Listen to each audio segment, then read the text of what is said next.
Di hari akhir nanti apa kata Yesus? Nyala kau dari hadapanku, babi. Demi zat yang jiwaku di tangannya, seandainya kamu sekalian tidak berbuat dosa sama sekali, niscaya Allah akan memusnahkan kalian. Wih, bahayalah. Masalahnya kalau berbuat dosa masuk neraka. Maryam 71.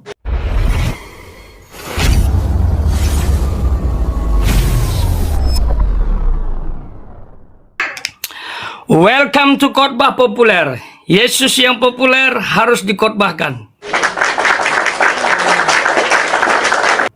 Nah, hari ini guys, kami akan dialog dengan Pastor Loading. Hari ini guys, kami akan bahas tentang Tuhan yang benar dan keselamatan. Udah pasti, Tuhanku yang benar, keselamatanku yang pasti. Nah, bicara Tuhan yang benar, itu seperti apa sih? Ya, banyak orang memperkenalkan Tuhan, banyak orang menyembah Tuhan. Ya, bertebaran nama-namanya. Cara beribadah kepada Tuhan mereka juga beda-beda dengan kita. Nah, sekarang kita bicara indikasi saja. Tuhan yang benar itu seperti apa? Dalam Alkitab jelas Tuhan yang benar seperti apa? Tuhan yang benar itu adalah Tuhan yang eksistensinya jelas dalam sejarah. Karyanya jelas dalam sejarah. Bertemu dengan tokoh-tokoh Alkitab, para nabi, para rasul jelas dalam Alkitab. Itulah Tuhan yang benar. Yang mengajarkan kebaikan. Yang mengajarkan kasih. Itulah Tuhan yang benar. Jadi kita harus bisa mengenali Tuhan yang benar. Tuhan yang bisa mewujudkan dirinya bahwa dia ada. Yang bisa memanifestasikan keberadaannya bahwa dia ada. Tapi kalau Tuhan putus dalam sejarah, tidak terdeteksi, pertanyaan besar. Tapi Allah orang Kristen adalah Allah yang eksis dalam segala zaman. Yang pernah bertemu dengan Adam, yang bertemu dengan Nuh, yang bertemu dengan Abraham, Ishak, Yakub, yang bertemu dengan David, Daud, dan yang bertemu dengan Yusuf dan Maria untuk menyampaikan kabar baik, menyampaikan berita sukacita, yaitu Mesias akan lahir. Dan Mesias yang lahir itu merupakan nubuat dalam perjanjian lama, 4000 tahun lamanya. Ya, bukan saja dinubuatkan, tetapi digambarkan dalam tipologi seremonial Yahudi. Mempersembahkan domba, itu tipologi Kristus, termasuk peristiwa di Mesir yang dimana Musa dipimpin oleh Allah untuk membawa mereka keluar dari Mesir dengan mengorbankan seekor domba dan darahnya ditaruh di ambang pintu. Itu tipologi Kristus yang paling dahsyat, yang paling luar biasa. Itulah Allah yang benar dan menawarkan keselamatan yang luar biasa, keselamatan kekal, yang dimana kita akan hidup seperti malaikat, tinggal bersama Allah selama-lamanya. Itu loh, kalau surga kekal, neraka juga kekal. Itu dia. Jadi hati-hati, jangan sampai penolakanmu terhadap Allah membuat engkau binasa, dan itu kekal. Tapi kepercayaan, penerimaan engkau kepada Allah yang benar akan membawamu ke surga, dan itu pasti dan selama-lamanya. Allah yang benar ya ada dalam segala zaman. Itu makanya Allah yang kami sembah adalah Allah yang dahsyat, yang ada dalam segala zaman. Bahkan Alkitab saja ditulis dalam 3 bahasa. Keren bro. Ibrani, Aram, Yunani. Itu Alkitab kami. Ditulis selesai Kejadian sampai Wahyu selama 1600 tahun. Jadi kalau dibanding dengan 1 abad, aduh jauh, beda kelas bro. Beda kelas. Ini Alkitab ini. Mau dibandingkan dengan apa? Nggak ada yang menandingi kitab suci yang tak akan pernah berhenti untuk dibahas oleh orang-orang yang di dalamnya terkandung Allah yang benar dan keselamatan pasti melalui Yesus Kristus Tuhan.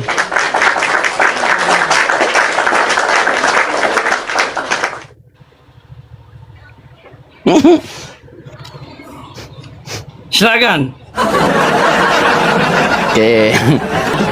Berbicara tentang Tuhan yang benar, Islam punya kitab suci, yaitu Al-Quranul Karim. Nah, bagaimana cara orang Islam mengetahui bahwa dia punya Tuhan itu ada? Melalui kitab suci. Ya, di dalam kitab suci Al-Quranul Karim, Quran surat Toha ayat 4, Allah dikatakan bahwa aku ini adalah Allah dan sembahlah aku. Allah itu siapa? Allah itu adalah Tuhan. Ya. Apakah Allah itu nama apa gelar? Dia adalah nama. Al-Fatihah ayat 1. Bismillahirrahmanirrahim. Dengan menyebut nama Allah yang Maha Pengasih lagi Maha Penyayang. Ya. Apakah Allah itu sama seperti makhluk? Dikatakan dalam Al-Quran juga, dia tidak serupa dengan makhluk. Apakah dia setara dengan sesuatu? Dikatakan dalam Al-Quran juga, dia tidak setara dengan makhluk. Al-Ikhlas ayat 4. Nah, terus bagaimana Allah Subhanahu wa taala menunjukkan bahwa dia itu ada namun tidak terlihat? Yaitu dia tunjukkan dari dia punya ciptaannya yang ada di dunia, bahkan dari diri kita sendiri. Bisa kita renungi sejenak teman-teman, dari ujung kaki sampai ujung rambut kita tidak ada satu helai pun yang pernah kita buat. Semua datang daripada Allah Subhanahu wa taala. Ya. Jadi bagaimanakah Tuhan orang Islam mewujudkan bahwa dia itu ada? Yaitu dengan cara dia menciptakan segala sesuatu di sini dan ada pada diri kita, begitu. Karena tidak mungkin Tuhan datang ke dunia. Kalau Tuhan datang ke dunia, disalib lagi, kan? Maksudnya kalau dia datang ke dunia, kan? Begitu. Nah, jadi Tuhan tidak mungkin datang ke dunia. Karena kenapa? Karena ketika Tuhan datang ke dunia, maka akan hancur dunia ini, teman-teman. Begitu juga pengajaran di Al-Quran sama di Perjanjian Lama, kitabnya orang Yahudi, bukan kitabnya orang Kristen, ya. Di kitab orang Yahudi juga mengatakan seperti itu. Jika Allah datang ke dunia, maka jangankan rumah yang menampung, langit yang berlapis langit ini pasti akan hancur. Begitu.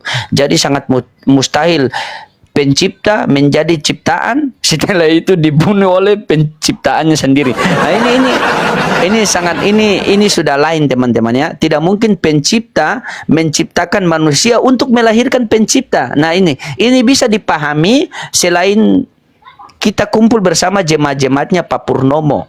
Itu baru bisa kita pahami. Paham kan sampai di sini kan, teman-teman? Begitu. Kalau bisa memahami seperti itu. Karena tidak mungkin, sangat mustahil. Karena namanya pencipta langit dan bumi, dia tidak setara dengan apapun, ya. Di dalam Al-Quran maupun di dalam Perjanjian Lama sama. Tidak ada yang sama seperti engkau. Di dalam Al-Quran tidak ada yang setara seperti engkau. Kalau sudah dikatakan seperti itu, berarti tidak mungkin dia menjadi manusia. Walam yalid walam yulad. Allah bukanlah manusia. Walam yalid walam yulad. Allah tidak beranak dan tidak diperanakan. Di Perjanjian Lama juga sama. Bilangan 23 nomor 19. Allah bukanlah manusia sehingga dia berdusta, bukan pula anak manusia sehingga dia menyesal. Ya, kalau pendeta pasti berdusta. Gitu. Pendeta ini yang saya bilang, ya, teman-temannya. Jadi sangat mustahil. Nah, kalau untuk konsep keselamatan, teman-teman, inna dina indilal Islam. Ya, tidak ada agama yang diridhoi Allah kecuali agama Islam. Ya. Jadi di luar Islam itu tidak selamat. Siapa bilang di luar Islam tidak selamat? Wong di Al-Quran mengatakan, kalian menduakan Tuhan, maka kalian itu akan apa? Neraka jahanam. Ini oten ini bukan menduakan lagi, menigakan. Coba. Menduakan saja itu neraka jahanam, apalagi menigakan, itu neraka yang paling dalam di akar-akarnya neraka itu. Menduakan saja itu neraka jahanam itu, apalagi menigakan. Coba, itu neraka punya akar-akar di bawah itu sampai tidak bisa kembali lagi tuh. Gitu. Ya, teman-teman. Nah, itu. Silakan Pak Pendeta. Lanjut dulu Pak Pendeta. Itu dulu apa perolog dari saya, silakan. Sudah mulai merah dia.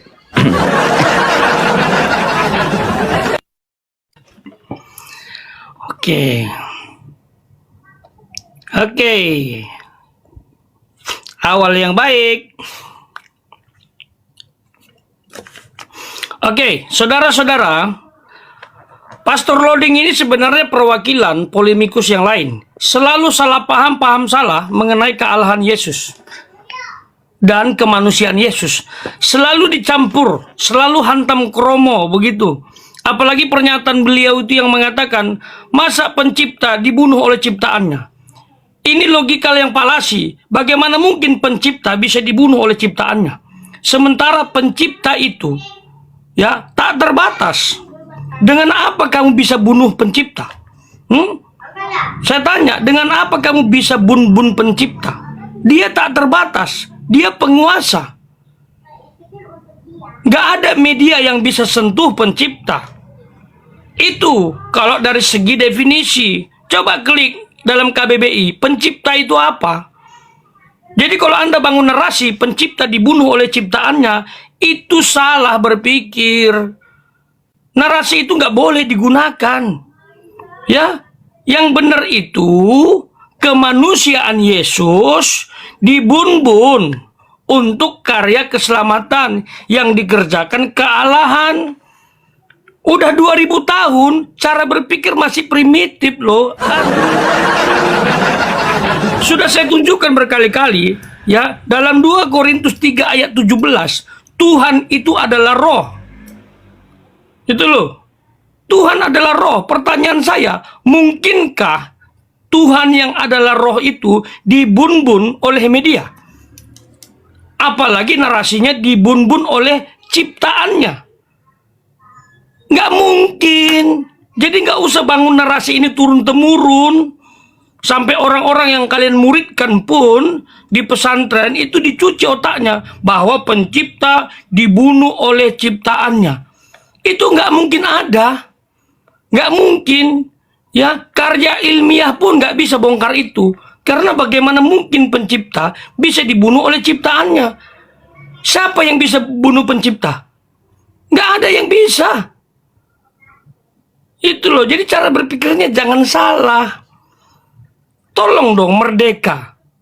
Gitu loh. Makanya saya bilang selalu, Pastor Loading yang terhormat, gunakan rumus Duinatur. Pilah dong, mana keilahian Yesus, mana kemanusiaan. Biar tahu, mujizat keselamatan pengampunan dosa, itu dikerjakan kealahan. Itu loh, kelahiran, pertumbuhan, penyaliban, itu dikerjakan oleh kemanusiaan. Ketika kemanusiaan Yesus disalib, meninggoy, maka kealahan melakukan karya penebusan. Bagi orang yang percaya kepada karya itu, diselamatkan. Come on, sudah 2000 tahun lalu. Masa nggak merdeka-merdeka? Masih cara pikir masih seperti itu? Nggak ada, narasi itu nggak benar. Sekali lagi saya bilang ya, tolong jangan dibawa narasi itu. Yang dibun-bun itu kemanusiaan Yesus. Ada ayatnya loh. 1 Petrus 3 ayat 18. Dia dibun-bun dalam keadaannya sebagai manusia. Hebat kali Anda bisa bun-bun pencipta. Nggak mungkin bisa. Allah itu nggak bisa dibun-bun. Gitu loh. Jadi tolong jangan bawa narasi itu lagi. Ya. Jangan bawa narasi itu lagi. Terus kamu bilang, Tuhan itu nggak mungkin datang ke bumi. Wes. Itu maha kuasa tuh nggak sih? Masa nggak bisa datang ke bumi? Setahu saya Allah Maha Kuasa itu tidak terbatas dengan ruang dan waktu. Dia mau datang kapan saja, di mana saja, dalam situasi apa saja, oke. Nggak masalah. Kenapa tidak bisa datang ke bumi, sementara bumi ini diciptakan olehnya? Coba, jelaskan Al-Qasas 30.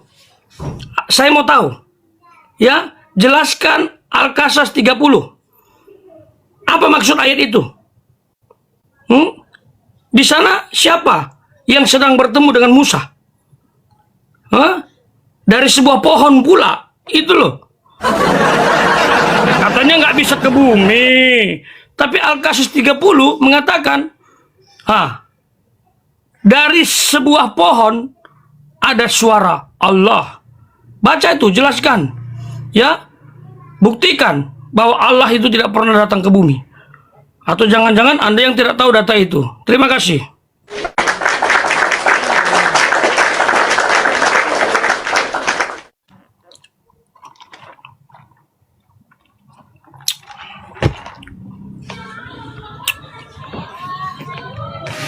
Jangan panik.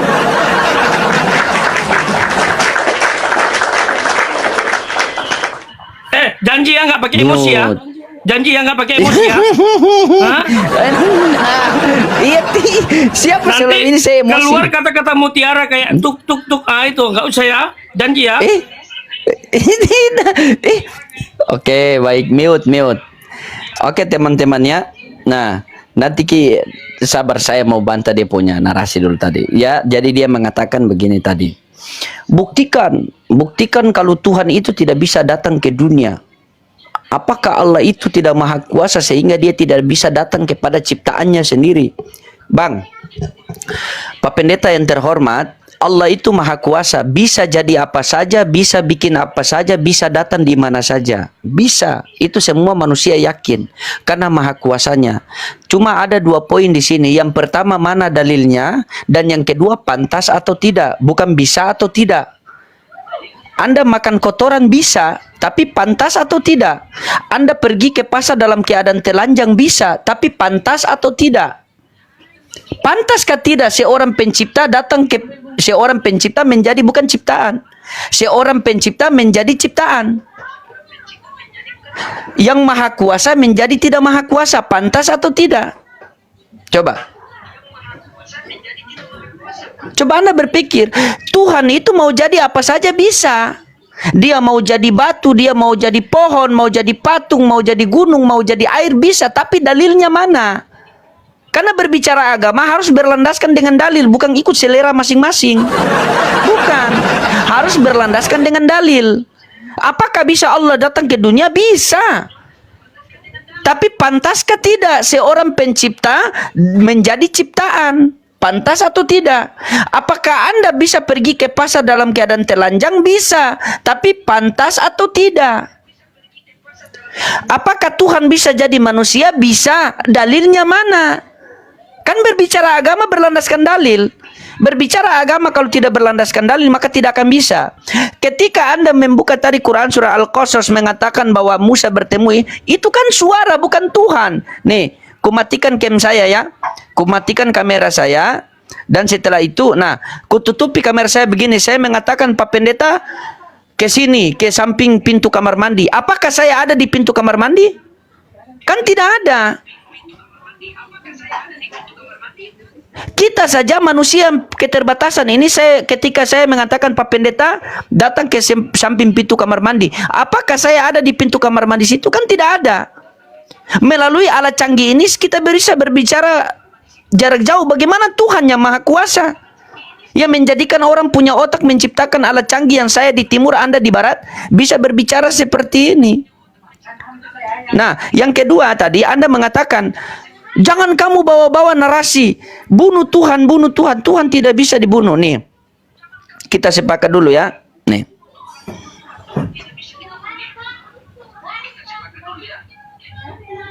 ya. Apakah Tuhan itu pencipta? Nah, dibalas sama Google apa? Ya, menurut ajaran agama-agama Abrahmik seperti Islam dan Kristen, Tuhan adalah pencipta langit dan bumi. Nah, oke. Tuhan pencipta langit dan bumi. Nih, Anda baca di sini. Bukankah orang-orang itu telah membunuh Tuhan Yesus? Nah, berarti pencipta dibunuh. Ini Tuhan loh, ada Tuhan. Tapi kalau tadi Anda bahkan orang-orang Yahudi itu telah membunuh Yesus, itu tidak masalah kemanusiaan. Ini ada Tuhan. Berarti Tuhan Anda dibunuh. Masih kurang. Ku kasih kamu lagi ini, nih, ku kasih kamu ini, nih. Sebab setiap kali kamu memakan roti ini dan meminum cawan ini, kamu memberitakan kematian Tuhan. Tuhan mati. Tuhan mati loh. Nah, masih kurang. Ku tambah lagi nih. Lukas 24 nomor 3 nih. Dan setelah masuk mereka tidak menemukan mayat Tuhan. Tuhan mayat. Berarti Tuhan Anda pernah jadi mayat. Kalau Anda mengatakan ini kemanusiaannya, ya itu jangan hapus Tuhannya. Biar setelah masuk mereka tidak menemukan mayat Yesus. Itu kemanusiaannya masih boleh. Tapi ini kan ada Tuhan. Masa Anda mau rubah itu Tuhan? Suka rubah sekali kitab Anda nih. Nah, buat Pak Pendeta, kutanya sama Anda. Yang Anda tunjukkan pertama tadi doa Bapa kami, apakah itu doa Yesus juga atau bukan? Bapa kami yang di surga, dikuduskanlah namamu. Apakah Yesus juga berdoa seperti itu atau tidak? Silakan.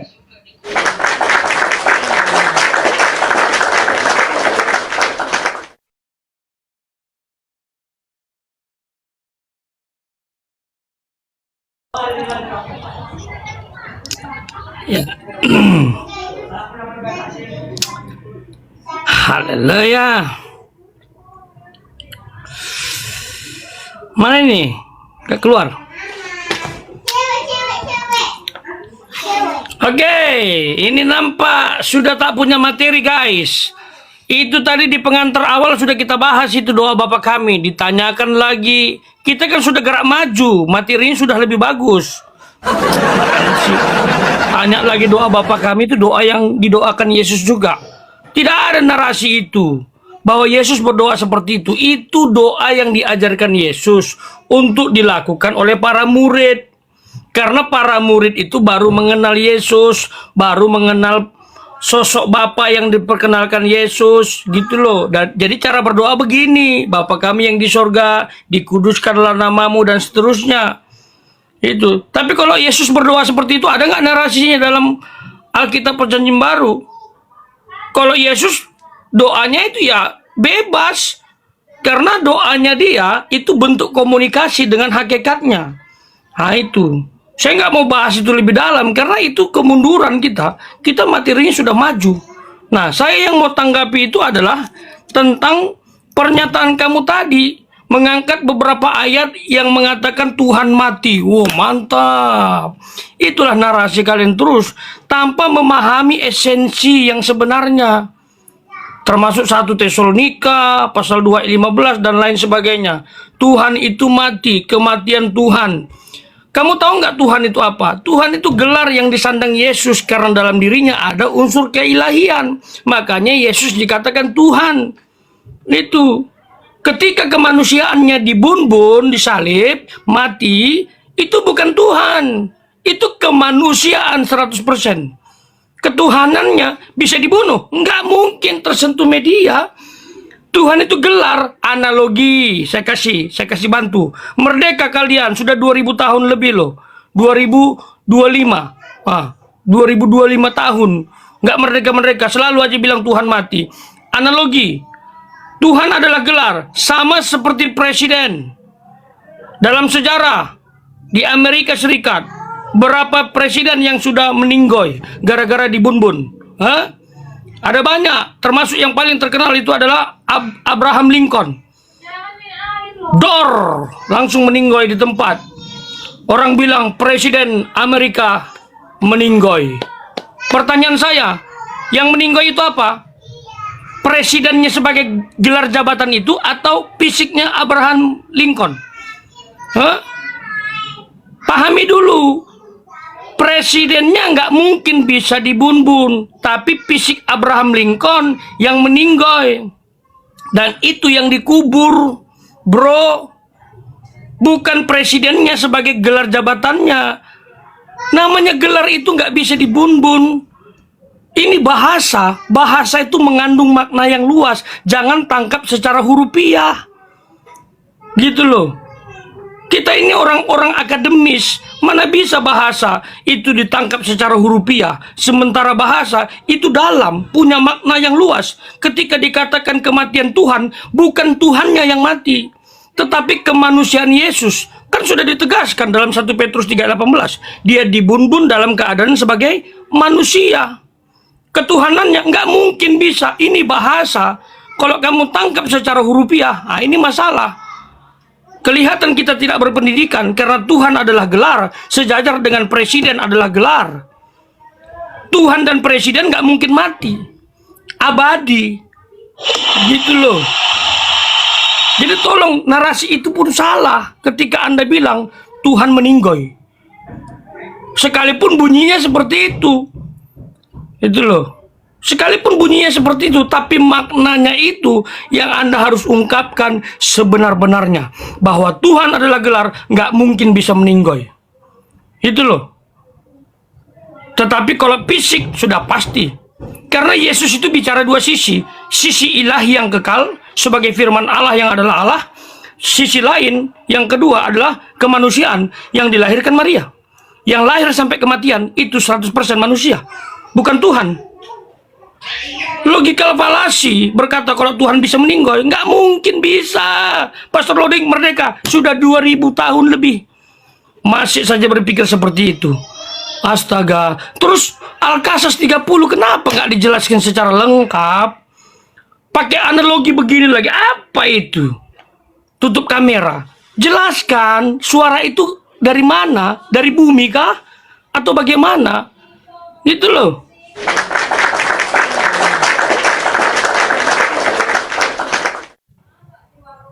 Sabar, sabar, sabar. Dia sudah mulai panas, guys. Ini teman saya ini kalau panas ini bahaya, ini ngeri. Aman ya, jangan sampai ini loh. Santai. Oke teman-temannya. Nah, dia sendiri yang mengatakan jangan bawa narasi itu. Anda tidak paham. Itu narasi yang gagal logical fallacy. Berarti Bibelmu itu logical fallacy. Kan di situ saya tidak menambahkan, kan saya yang baca di situ. Setiap kali kamu memakan roti ini dan meminum cawan ini, maka kamu memberitakan kematian Tuhan. Di situ tulis kematian Tuhan. Mau saya hapus? Direvisi lah. Berarti kalian revisi. Begitu baru kamu mengatakan Tuhan itu adalah gelar. Iya, saya tidak bahas Tuhan itu adalah gelar. Kalau kamu mau paksakan bahas Tuhan itu adalah gelar, pertanyaan saya simpel sama kamu. Siapa yang memberikan gelar Tuhan kepada Yesus? Gelar Tuhan itu harus dimiliki oleh pencipta langit dan bumi. Kalau dia bukan pencipta langit dan bumi, berarti dia tidak bisa memiliki gelar Tuhan. Matius 11:25 Yesus mengatakan, "Aku bersyukur kepadamu Bapa Tuhan langit dan bumi." Yesus itu tahu diri. Kalian ini yang tidak tahu diri. Sekarang ku tanya tolong fokus di jawabannya. Saya ulang-ulang ini sekali lagi. Siapa yang memberikan gelar Yesus kepada Tuhan? Sementara Yesus sendiri mengatakan bahwa Bapa adalah Tuhan langit dan bumi. Matius 11:25. Matius 12:15 perikopnya Yesus hamba Tuhan. Matius 12:18 di situ, inilah hambaku yang aku pilih. Yesus hamba. Kisah Para Rasul 7:24 dikatakan di situ Yesus hamba Tuhan yang engkau urapi. Kisah Para Rasul 3:13 Yesus hamba Tuhan. Coba.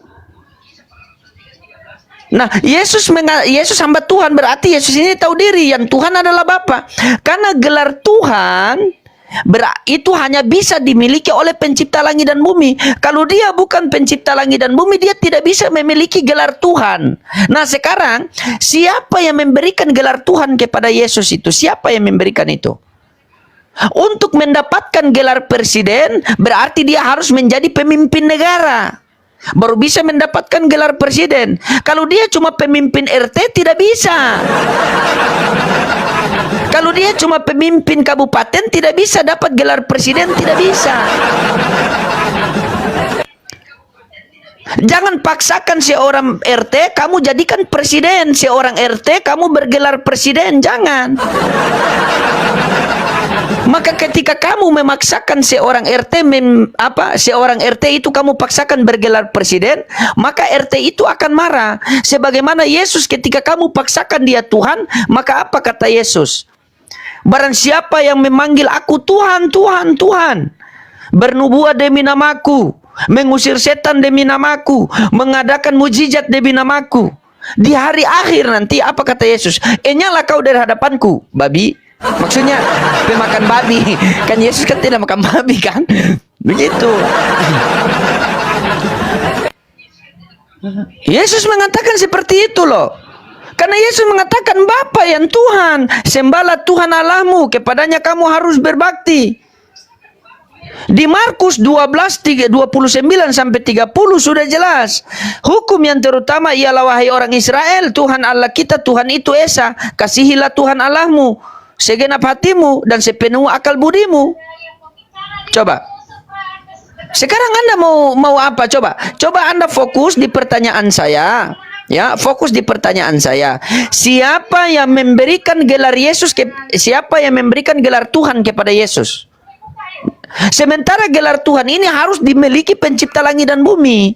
Yesus ini jangankan mencipta, musim buah-buah saja dia tidak tahu. Pagi-pagi dia merasa lapar, dia melihat pohon ara, dia datang ke situ. Begitu tidak mendapati pohon ara itu berbuah, dia kutuk itu pohon ara. Padahal belum musim buah-buahnya. Coba. Oh, itu kemanusiaannya. Oh, nanti kalau dia begini, itu ketuhanannya. Seakan-akan Anda ini mau menjelaskan tentang ketuhanan Yesus, seakan-akan Yesus itu lupa kalau dia Tuhan. Anda mau menjelaskan tentang ketuhanan Yesus, seakan-akan Yesus itu tidak tahu kalau dia adalah Tuhan. Anda mau menjelaskan tentang Tritunggal Duinatur, seakan-akan Yesus itu lupa kalau dia ini mempunyai Duinatur. Nah, pertanyaan saya sama Anda, tolong dijawab, siapa yang memberikan gelar Tuhan kepada Yesus? Silakan.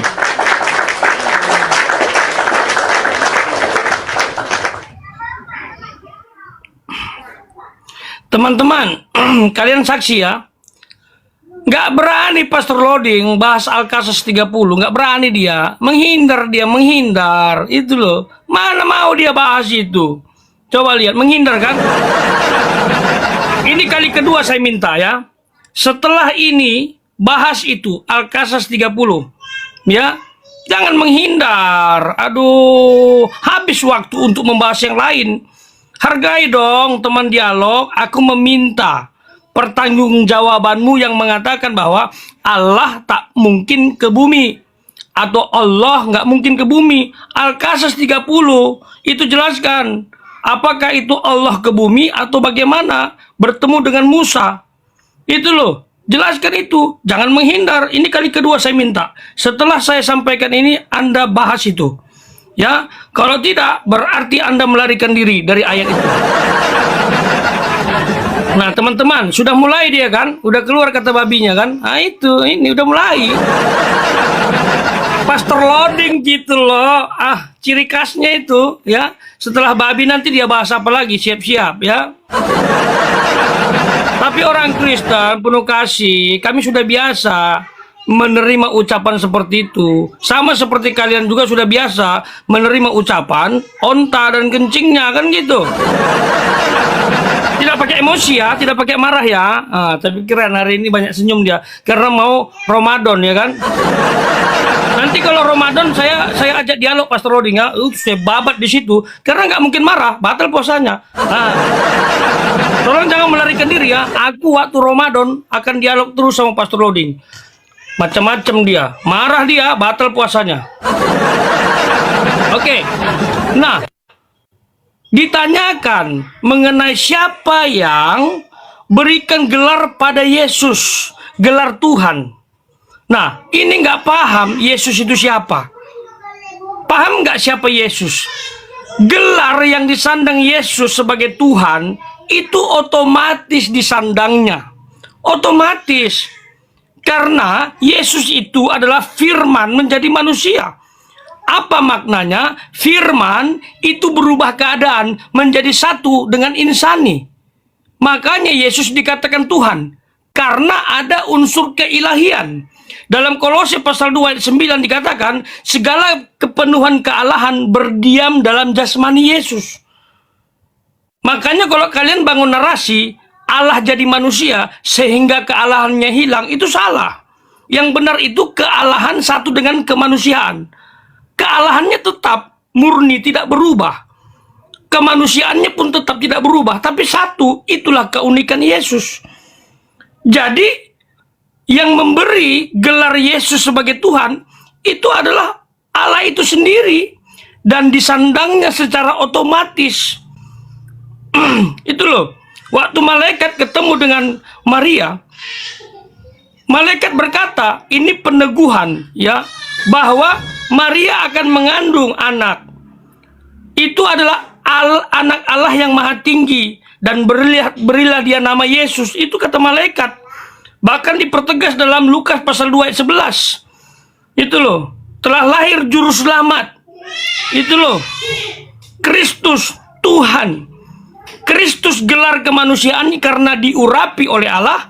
Tuhan gelar keilahiannya karena dalam Yesus kemanusiaan berdiam kealahan. Simple. Saya tahu ini tidak mudah buat kalian. Ya, karena kita bicara tentang Allah.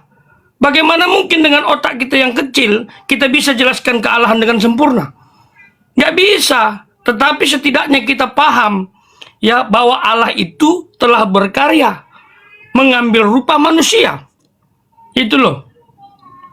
Jadi ini penjelasan saya ya, bahwa ketuhanan Yesus telah disandangnya sejak lahir, karena Yesus adalah firman yang menjadi manusia. Itu dia. Sudah mulai dia cari ini tafsir-tafsir mengenai Al-Kasus 30 kayaknya. Kita lihat ya guys. Kalau Pastor Loading tidak bahas, wah ini saya sangat dikecewakan. Ini bukan teolog yang bagus kalau tidak mau bahas apa yang ditanyakan. Ya, saya berharap jelaskan Al-Kasus 30 dengan selengkap-lengkapnya. Itu ya, benarkah Allah tidak pernah datang ke bumi? Terima kasih.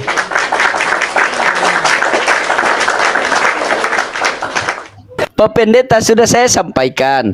Al-Qasas ayat 30 itu Allah Subhanahu wa taala berseru melalui sebatang pohon itu. Bercakap dengan Musa di situ, di pohon itu. Bukan berarti Allah turun ke dunia. Saya mengambil analogi ini biar Anda paham. Karena menjelaskan Anda ini ada, saya ini di atas, Anda di bawah. Saya coba turun supaya bisa memahami Anda. Coba Anda berpikir secara logika, berpikir dulu ya. Ketika saya tutup kamera ini, saya mengatakan, Pak Pendeta khotbah populer, tolong Anda pergi ke samping pintu kamar mandi situ, pintu toilet situ. Apakah di samping situ ada saya atau suara saya di situ? Yang didengar Musa itu kan suaranya Allah, kalamnya Allah di situ. Bukan berarti Allah yang datang ke dunia, bukan. Bagaimana Anda mau paksakan suruh saya menjelaskan bahwa Allah pernah datang ke dunia? Macam mana Anda ini? Nanti kalau Allah datang ke dunia itu bahaya. Nanti tiba-tiba digantung di pohon itu seperti kalian lagi. Jadi setiap Allah Subhanahu wa taala kalau mau bercakap-cakap dengan apa hamba-hamba pilihannya, yaitu para nabi, itu melalui tabir. Tidak bisa secara langsung berhadapan begini. Tidak bisa Pak Pendeta, harus melalui tabir. Begitu. Tahu tabir tidak? Kalau tidak tahu cari di Google. Memang susah juga mau menjelaskan, wong Tuhannya jadi manusia dibunuh. Bagaimana coba? Nah, terus Anda mau menjelaskan tadi, coba Anda menjelaskan bagaimana apa yang Anda jelaskan tadi. Sudah saya bilang, kalian ini kalau bertanya tentang Islam kritis sekali. Begitu kami bertanya tentang kalian, kalian jawab asal jawab saya, tapi tidak pakai dalil. Anda kan sudah pernah berdiskusi sama saya. Anda menjelaskan tidak pakai dalil. Akhirnya naiklah orang Kristen ngamuk-ngamuk sama Anda sendiri kan? Kalau kami orang Islam tidak begitu, karena kami menjelaskan itu berlandaskan. Anda tanya seluruh orang Islam, tidak ada yang mengatakan bahwa Tuhan yang datang di samping pohon itu. Itu berbicara melalui tabir, melalui balik pohon itu. Itu suaranya Tuhan di situ, bukan Allah yang datang ke situ. Bagaimana Anda ini? Masa Anda mau paksakan suruh Allah datang ke situ? Saya bisa berbicara, Anda jarak jauh begini, saya di timur, Anda di barat. Bisa berbicara melalui alat canggih ini, HP. Apalagi Tuhan Maha Kuasa. Masa ini Anda tidak bisa paham? Nah, setelah itu Anda mau menjelaskan bahwa Yesus ini begini, ini begitu. Mana dalilnya Pak Pendeta? Saya butuh dalil loh. Bukan butuh ocehanmu, bukan. Saya butuh dalil Pak Pendeta, bukan butuh ocehan. Takutnya ocehan Anda itu seperti ini, kutunjukkan dalilnya. Nih.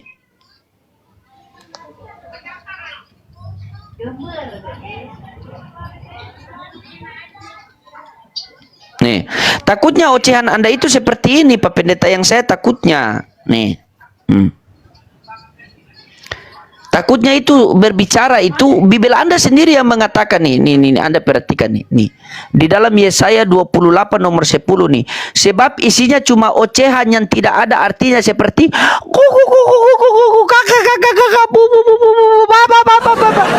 karena dari tadi Anda seperti itu. Anda cuma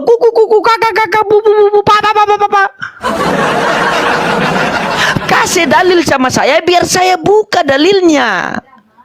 Di mana Yesus Duinatur? Anda cuma kasih saya ini, tapi saya tidak bisa marah-marah karena memang Anda mau mengamalkan isi yang ada di dalam Bibel Anda. Dari tadi itu isinya cuma itu. Anda mau menjelaskan tentang ketuhanan Yesus, tetapi Anda menyinggung-nyinggung kemanusiaan Yesus. Anda mau menjelaskan kemanusiaan Yesus, tetapi Anda memberikan dalil ketuhanan Yesus. Ini kan seperti Coba kasihkan saya dalil. Coba kasihkan saya dalil dengan menunjukkan bahwa Yesus itu adalah Tuhan. Dalil, bukan ocehan. Dia ada L ili tambah L, dalil, bukan ocehan. Begitu. Ya, bukan ocehan. Dalil yang saya butuhkan. Kalau saya Anda minta detail, kalau Anda ya ilah. Silakan. Dalil ya, dalil.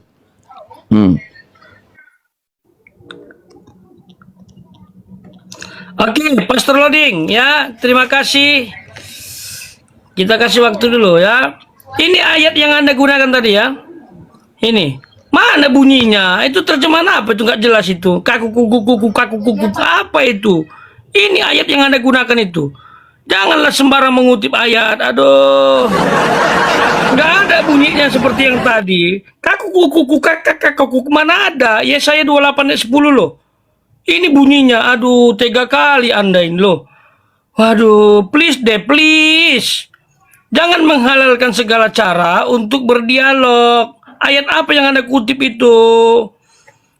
Ngeri kali Pastor Loading ini ya. Ngeri, serius. Pastor Loading, pertanyaan Anda, mana ayat tentang Duinatur? Banyak ayat tentang Duinatur loh.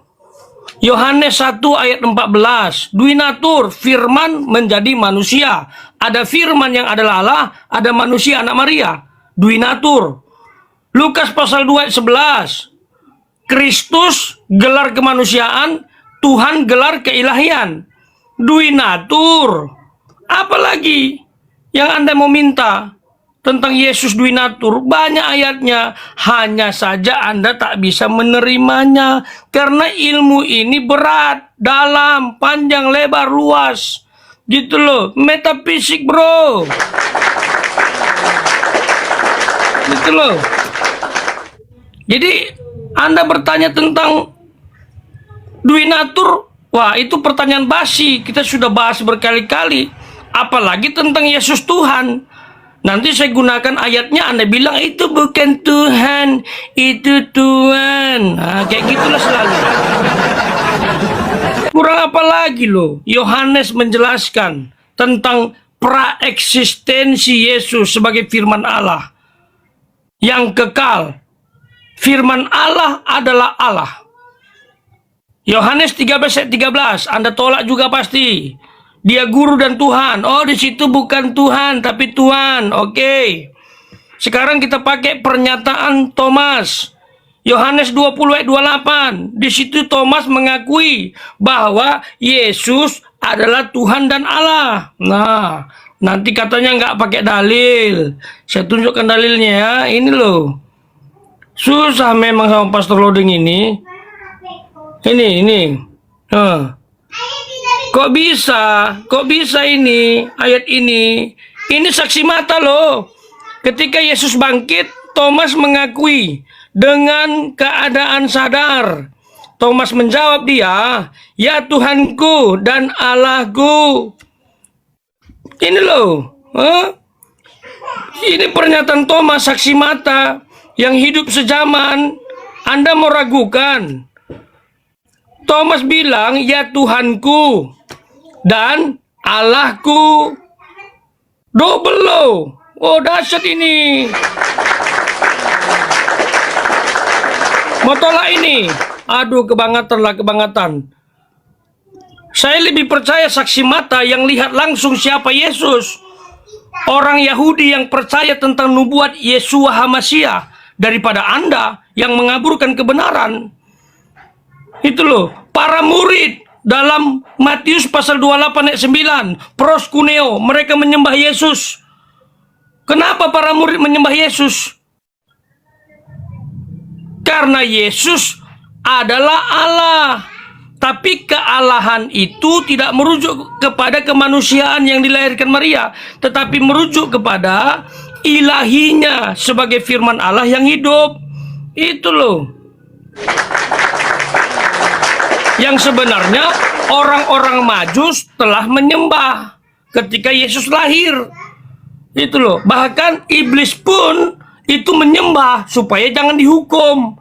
Nanti Anda plesetkan orang yang kerasukan iblis. Bukan orang kerasukan iblis yang menyembah itu, tetapi iblis mengatakan jangan hukum aku. Itu iblis saja bertekuk lutut, anak Allah yang maha tinggi, kata iblis loh. Terus Anda mau mengaburkan kebenaran ini? Kalian itu gagal melihat keilahian Yesus. Itu masalah utamanya. Karena kenapa? Kalian gunakan metode fisik, sementara kami sudah naik kelas metode metafisik. Begitu loh. Udahlah, naik kelas lah, ikut kelas kami. Ya, ilmunya yang lebih dalam. Seperti itu. Terima kasih.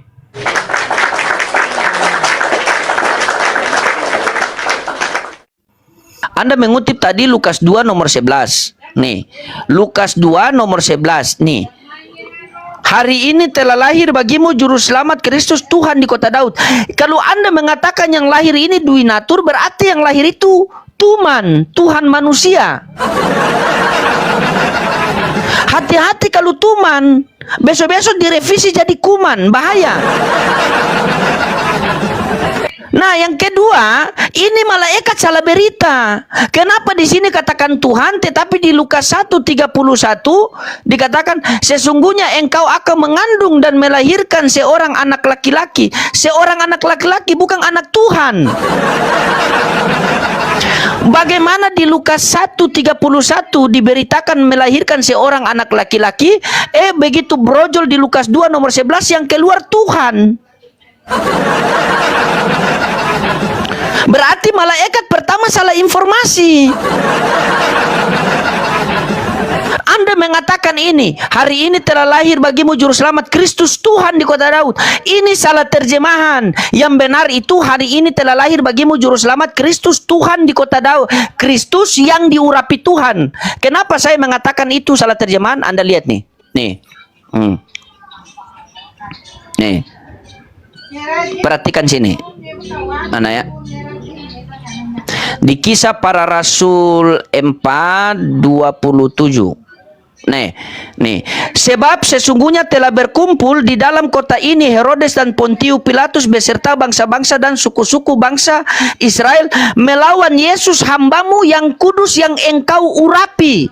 Jadi Lukas 2 nomor 11 itu, hari ini telah lahir bagimu juru selamat Kristus yang diurapi Tuhan. Karena ini Tuhan mengurapi dia. Di Kisah Para Rasul 4:27, sebab sesungguhnya telah berkumpul di dalam kota itu Herodes dan Pontius Pilatus beserta bangsa-bangsa dan suku-suku bangsa Israel melawan Yesus hambamu yang kudus yang engkau urapi. Nah, sekarang Anda bahas tentang ayat yang saya angkat, Lukas pasal 2 ayat 11. Mengenai gelar Yesus, ada dua di situ, Kristus dan Tuhan. Lalu Anda plesetkan, itu loh, dengan narasi Yesus yang diurapi Tuhan. Itu salah. Bukan Yesus yang diurapi Tuhan. Anda tahu nggak Kristus apa? ini Kristus. Jadi gelar di situ dua. Makanya saya bilang dari awal bahwa Kristus itu gelar kemanusiaan. Tuhan itu gelar keilahian. Ini lihat. Perhatikan. Ini. Kristus berasal dari kata Yunani Kristos yang berarti orang yang diurapi. Jadi kemanusiaan Yesus yang diurapi, makanya gelarnya Kristus. Itu loh. Kristus. Itu loh. Masa gak paham ini? Inilah Al-Masih. Inilah Hamasia. Kristus bahasa Yunaninya. Atau Kristos. Artinya orang yang diurapi. Jadi kemanusiaan Yesus yang diurapi, gelarnya Kristus. Bukan yang diurapi Tuhan. Anda gabungkan dalam Lukas pasal 2 ayat 11. Maknanya beda. Itu loh, ini yang paling benar. Gelar di situ ada dua. Lukas pasal 2 ayat 11. Satu Kristus yang disandang oleh kemanusiaan sebagai orang yang diurapi. Yang kedua Tuhan yang disandang oleh Yesus sebagai gelar keilahian. Kenapa dibilang Tuhan? Karena dalam kemanusiaan Yesus berdiam segala kepenuhan kealahan. Jangan ubah-ubah ayat firman Tuhan lah. Alkitab kami terlalu kaya, terlalu luas. Gitu loh. Ini bukan ilmu sejaman. Ini bukan kitab yang turun seabad. Udah dibilang 16 abad loh. 1600 tahun kejadian sampai Wahyu selesai. 40 orang penulis. Kurang kaya apa Alkitab itu? Itu loh, karena Allah kami eksis dalam segala zaman, makanya panjang kisahnya. Itu loh, termasuk bahasa yang digunakan, itu ada 3, Ibrani, Aramaik, dan Yunani. Kaya bukan? Oh kaya dong. Itu loh. Jadi nggak usah mempelintir-pelintir lah. Saya sebenarnya kurang ini ya, kalau untuk kritik-kritik teks. Kurang apple to apple, ya. Kamu bebas mengkritik ayat Alkitab. Tapi kalau saya, bahaya, resiko. Serius, saya ingin memberi porsi yang sama. Kalau hukum di Indonesia ini adil, serius. Tapi saya nggak mau ke sana karena ya tahulah Indonesia ya. Berdoa untuk Indonesia. Ya, jadi nggak usah ke sana lah. Ya, nggak apple to apple menurut saya. Yang jelas kita fokus saja pada tema. Ya, Tuhan yang benar dan keselamatan. Nah, sekarang saya mau bicara tentang keselamatan nih. Yang sebenarnya ini apa sih maunya Tuhan kamu? Dia sebenarnya mau menyelamatkan semua orang yang beriman kepada Allah dan percaya kepada baginda atau tidak sih? Gitu loh. Karena saya lihat di dalam satu ayat ya, ini tolong kamu jawab ini ya, ayat ini ya. Kira-kira gimana sih? Kenapa di dalam hadis ya Sahih Muslim 4936 di situ katanya kalau tak berdosa itu dibinasakan. Kenapa? Apa maksudnya? Sementara dalam Maryam 71 kalau berdosa binasa. Itu loh. Silakan dijawab.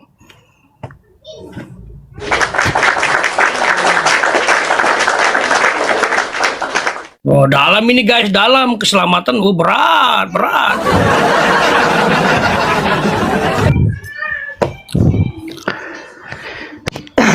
Oke teman-teman ya, terima dulu. Belum muncul. Oke.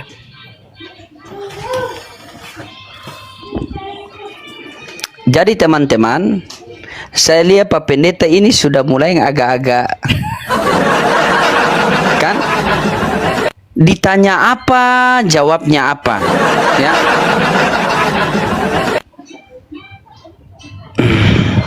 Begini teman-teman ya, orang kalau ditanya apa, jawabnya apa, itu nih, orang kalau bicara tidak nyambung itu ciri-ciri itu waktu saya cek di Google itu begini Pak Pendeta. orang berbicara tidak nyambung bisa menjadi tanda stres berat. Apakah Anda ini stres berat? Karena ketika saya melihat Anda berbicara tadi memang tidak nyambung, makanya saya ketik di Google ini. Orang bicara tidak nyambung bisa menjadi tanda stres berat, Pak Pendeta. Ini Google saja tahu. Ketika saya buka di sini berarti betul nih ini.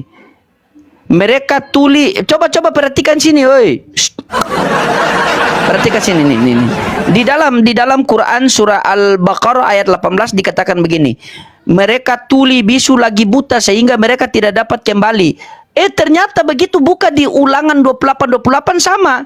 Tuhan akan menghajar engkau dengan kegilaan, kebutaan, dan kehilangan akal. Nah, Anda ini entah apa dari tadi berbicara masalah Tuhan lari ke Indonesia. Kita berbicara Tuhan bukan Indonesia. Anda salahkan pula Indonesia padahal narasi Anda yang salah. Makanya itu ketika Anda lari ke Indonesia, maka saya dikirimlah ini. Coba kamu kasih dia nih. Tuhan akan menghajar engkau dengan kegilaan, kebutaan, dan kehilangan akal. Saya cari dalil di Al-Quran sama. Mereka tuli bisu lagi buta sama. Begitu saya cek di AI, ciri-ciri orang tidak nyambung, orang berbicara tidak nyambung bisa menjadi tanda stres berat. Coba. Nah, ini bagaimana ini Pak Pendeta ya? Ya Pak Pendeta, tadi Anda mengatakan bahwa oke, apa sih keselamatan begini? Nah, di dalam Quran surah Nisa ayat 69 ini saya kasih ini. Dan barang siapa yang mentaati Allah dan Rasulnya, mereka itu akan bersama-sama dengan orang-orang yang dianugerahi nikmat oleh Allah, yaitu nabi-nabi, para sadikin, orang-orang yang mati syahid, dan orang-orang yang soleh, dan mereka itulah teman yang sebaik-baiknya. Allah sudah menganugerahi, ya berarti surga. Nah sekarang Pak Pendeta ya, tentang tema keselamatan. Yang Anda bawa hadis tadi, tolong Anda paparkan hadis itu, berapa Anda baca, tampilkan hadisnya, dan apa yang Anda pertanyakan di situ ya. Nah, sekarang pertanyaan saya sama Anda ini, saya kasih yang simpel-simpel saja Pak Pendeta ya. Nih, Yohanes 3:16. Ya, ini simpel saja ini. Karena begitu besar kasih Allah akan dunia ini sehingga ia telah mengaruniakan anaknya yang tunggal supaya setiap orang, ingat, setiap orang percaya ya kepadanya tidak binasa melainkan beroleh hidup yang kekal. Ingat, setiap orang percaya. Ini percaya kepada anaknya sebagai apa? Agar memperoleh hidup yang kekal. A, sebagai Tuhan. B, sebagai utusan Tuhan. Dan mana dalilnya? Ya, dalil. Jangan ini kalau tidak nyambung, saya buka ulang tadi Ulangan 28 saya buka ulang. Kalau tidak nyambung lagi. Yang saya tanyakan, percaya kepada anaknya sebagai apa agar memperoleh hidup yang kekal. Dan kalau boleh jangan ada tapinya ya. Tapi itu yang berbahaya itu. Sekali lagi tidak nyambung, kubukakan lagi Ulangan 28 itu. Memang harus ulang-ulang karena dia ulangan kan? Ya. Kubukakan, awas, kubukakan kau. Nanti sebentar Pak Pendeta jawab, saya langsung buka Ulangan 28 ini ya. Ya. Ini percaya anaknya sebagai apa agar memperoleh hidup yang kekal? A, sebagai Tuhan. B, sebagai utusan Tuhan. C, borong dua-dua. Mana dalilnya? Gitu. Ya. Dan kalau sudah dapat dalilnya, jangan ada tapinya. Bahaya kalau sudah ada tapinya tuh. Tapi itu yang bikin kita jadi kegilaan itu. Sekali lagi ada tapinya, langsung saya kode Ulangan 28 posisi. Silakan. Janganlah bikin wajah begitulah. Kan saya rasa bersalah saya ini. Saya baru kisi-kisi.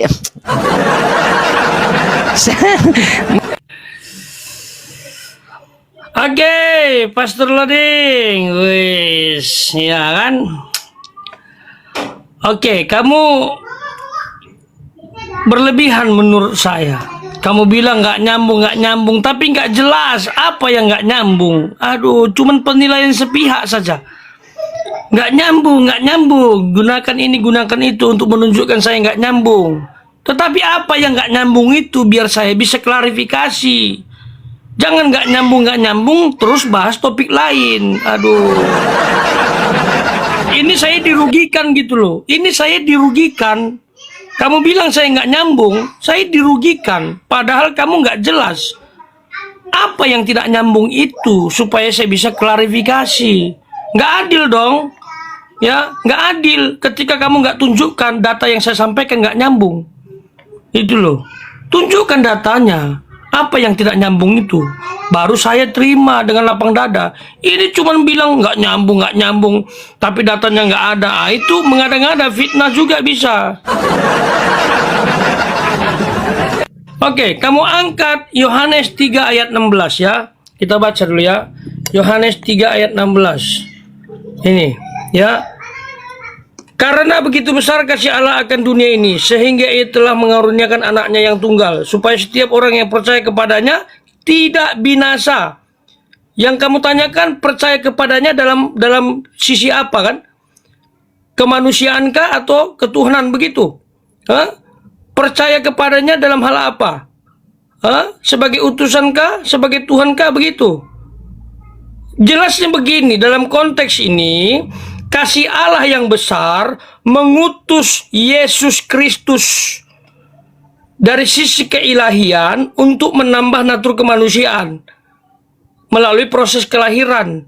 Nah, ketika percaya kepada Yesus yang telah datang ke bumi itu, diselamatkan, tidak binasa, melainkan beroleh hidup yang kekal.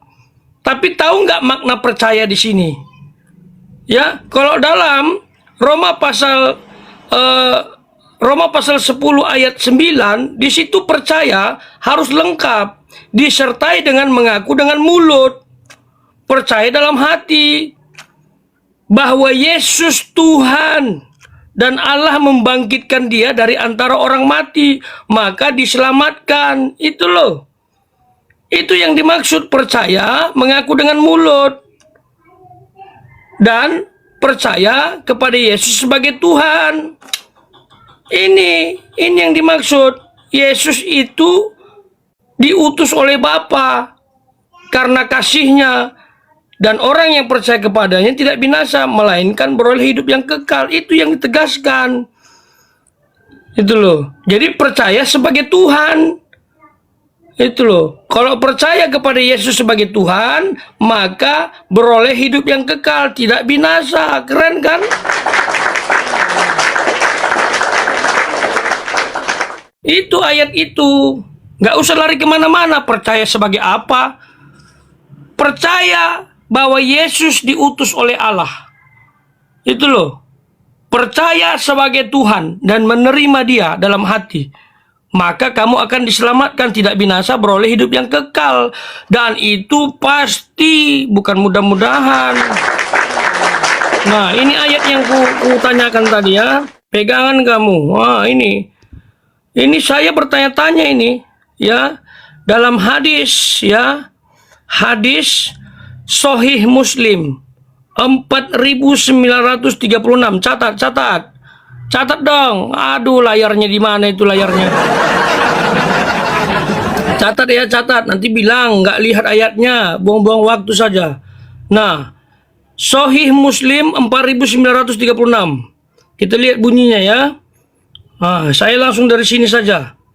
Ini Rasulullah Sallallahu Alaihi Wasallam telah bersabda, demi zat yang jiwaku di tangannya, seandainya kamu sekalian tidak berbuat dosa sama sekali, niscaya Allah akan memusnahkan kalian. Wih, bahayalah. Kalau loading tidak berbuat dosa, bahaya loh. Ini, Allah akan memusnahkan kamu. Berarti loading harus berbuat dosa terus, supaya tidak dimusnahkan. Masalahnya kalau berbuat dosa, masuk neraka. Maryam 71. Coba jawab. Silakan. Nah, bagaimana bisa saya mau menjelaskan hadis kalau hanya bermodal dengan terjemahan itu? Anda saja bingung coba. Tadi sudah jelas di situ, padahal ayatnya Anda sudah tahu. Yohanes 17:3. Inilah hidup yang kekal itu. Anda lari ke Paulus. Jadi sebenarnya Anda ini pengikut Yesus apa pengikut Paulus?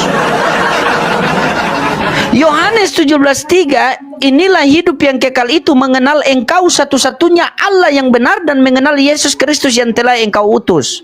Anda pula tanya, Anda mau tanya sisi kemanusiaan atau kegilaan? Kegilaan. Kemanusiaan atau ketuhanan? Sorry, baca ini ada tulis kegilaan di sini tadi, makanya saya kelihatan kegilaan di situ. Jadi begitu Pak Pendeta. Anda menjelaskan kami itu harus berlandaskan data. Yang diminta sini percaya kepada Yesus sebagai apa? A sebagai Tuhan, B sebagai juru selamat. Coba Anda bayangkan di dalam Yohanes 3:16, karena begitu besar kasih Allah akan dunia ini sehingga Ia mengaruniakan anaknya yang tunggal agar setiap orang percaya kepadanya beroleh hidup yang kekal. Percaya sebagai apa?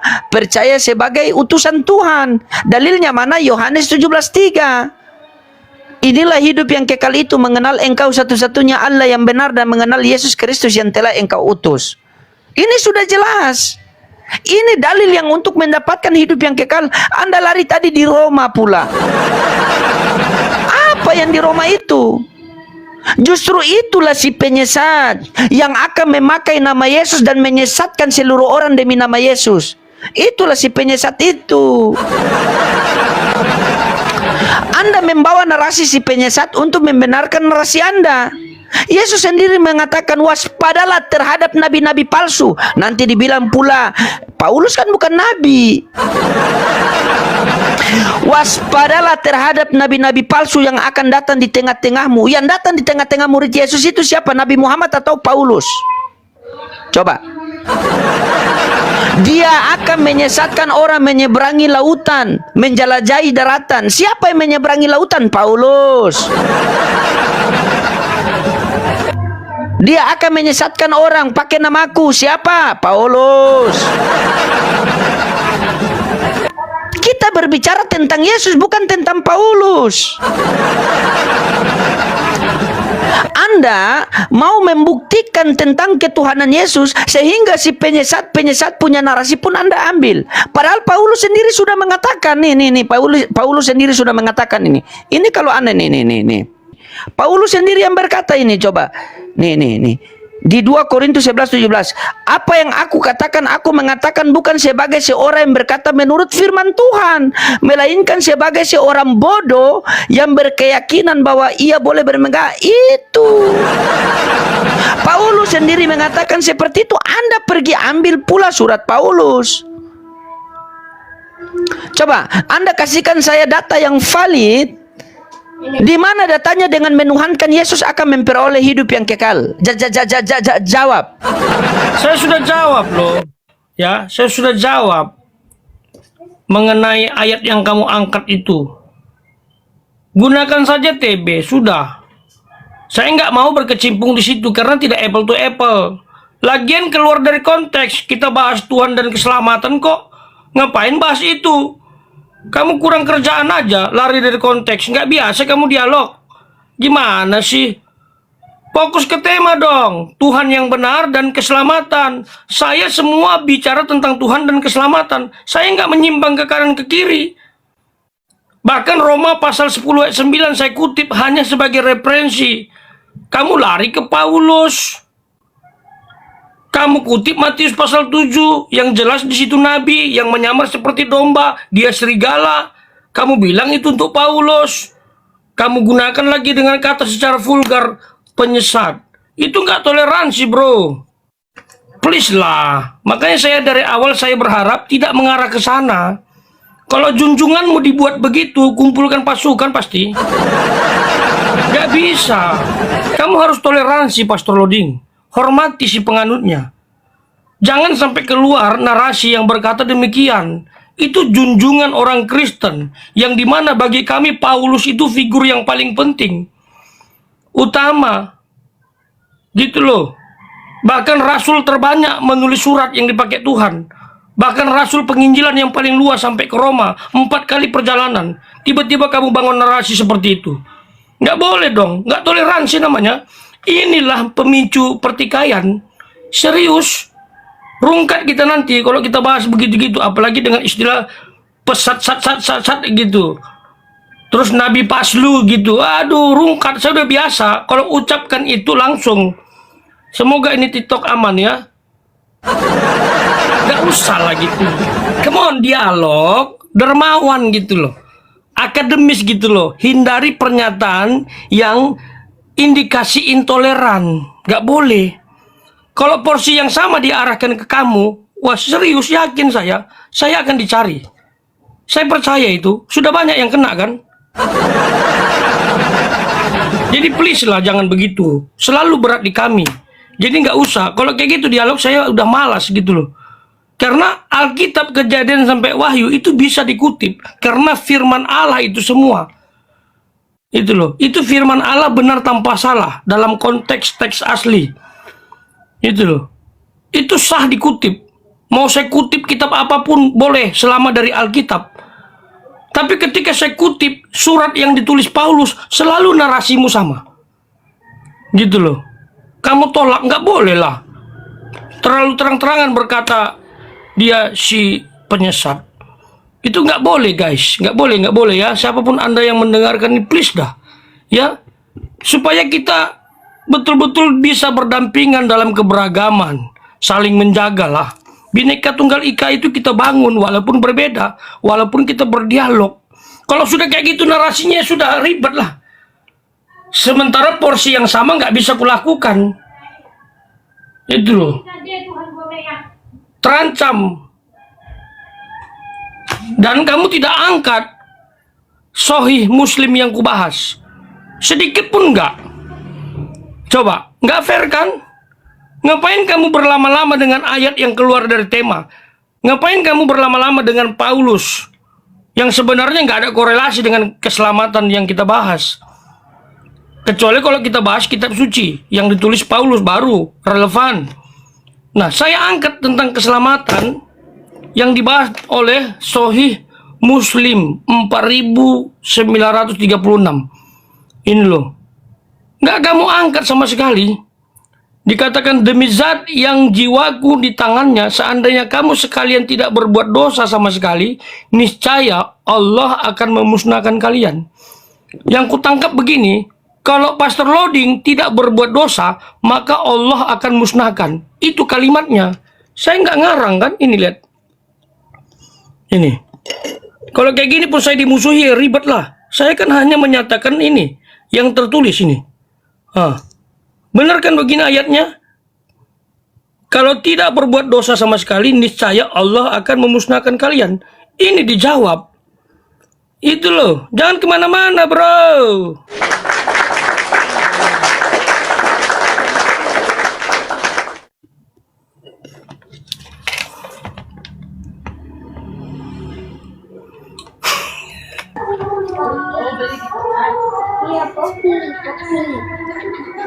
Curhat dia.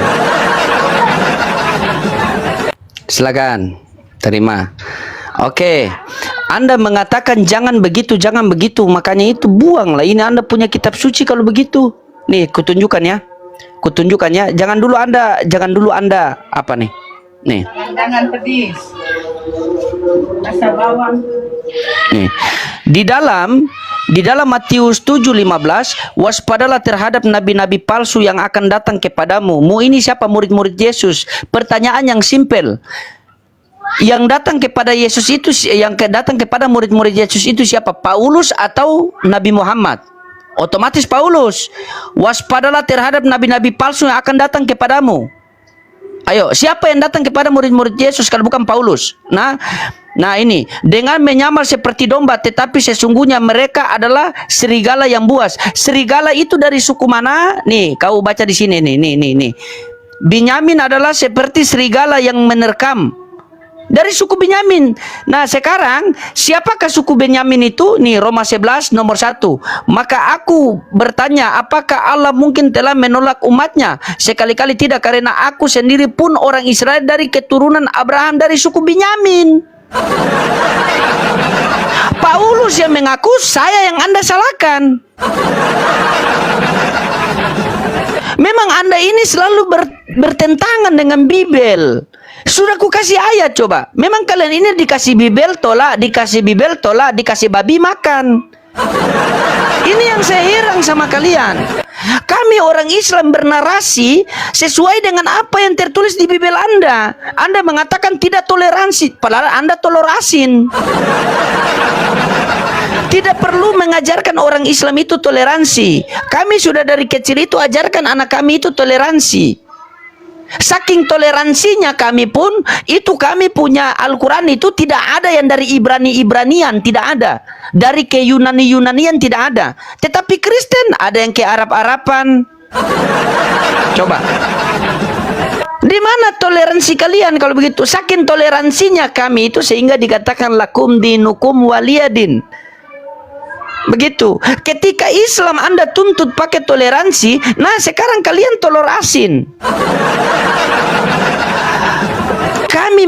Saya mengatakan tadi, kan Anda membawa Bibel, Anda membawa tadi Roma, ya, surat Paulus. Siapakah Paulus menurut Yesus? Seorang penyesat.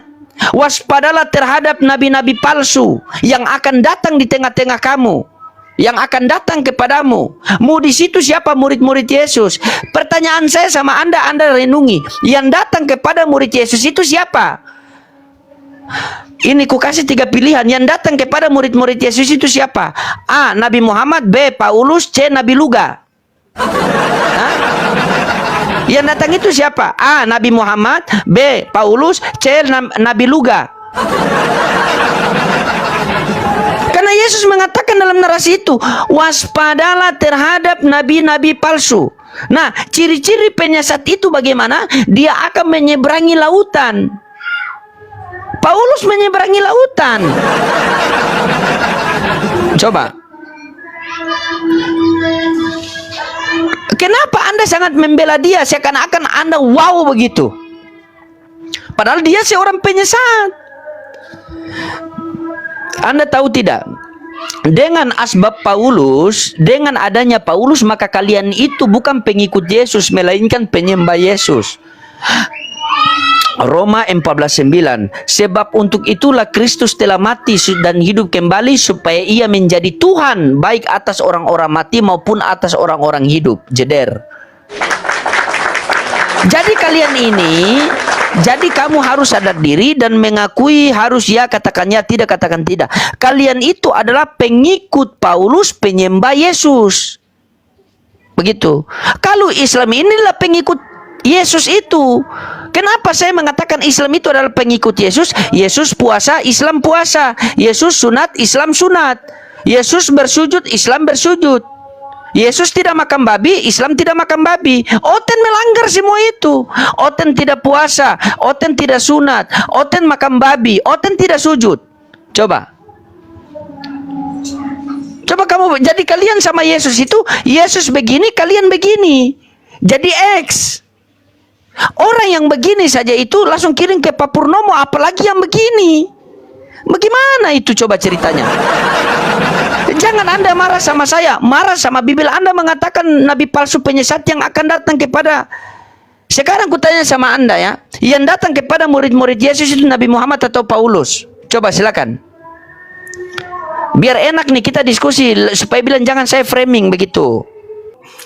Wah, luar biasa ini teman dialog saya ini. Memang pintar sekali untuk mengalihkan ya apa yang ditanyakan. Memang pintar dia. Ya, tapi kalau di sekolah kamu tinggal kelas ini. Serius, apa yang ditanya guru lain yang dijawab. Ditanya loh, ini loh hadismu ini nggak dijawab sampai sekarang, sudah 3 putaran. Aduh, ngeri kali loh. Padahal sesuai dengan topik pembahasan keselamatan. Lari ke kitab yang ini, yang itu, entah apa sih. Akar pahit kali sama Paulus. Padahal Paulus nggak merugikan kalian. Itu loh. Bahkan teladan hidupnya keren gitu loh. Nah, ditanya lagi siapa yang datang kepada murid Yesus? Ya Allah lah. Nggak lihat revival yang terjadi dalam Alkitab.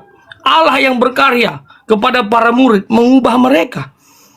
Terus kamu kaitkan dengan Paulus. Oh, Paulus kan yang datang kepada para murid sebagai rasul terakhir. Oke, saya terima, ya. Tapi saya tidak singgung tadi baginda Muhammad, ya. Jadi nggak usah dikait-kaitkan lah, ya. Tapi kamu merasa, itu yang repot itu. Nah, Paulus memang datang kepada para murid karena para murid sudah ada sebelum Paulus bertobat. Penginjilan Petrus dari hasil Pentakosta. 3.000 jiwa bertobat dan tersebar ke seluruh bumi. Termasuk ada orang Arab di situ. Dan jangan bangun narasi bahwa orang Kristen itu lahir dari Paulus. Ya, jelas dalam Roma 16 ayat 7, Kristen sudah ada sebelum Paulus bertobat. Catat itu.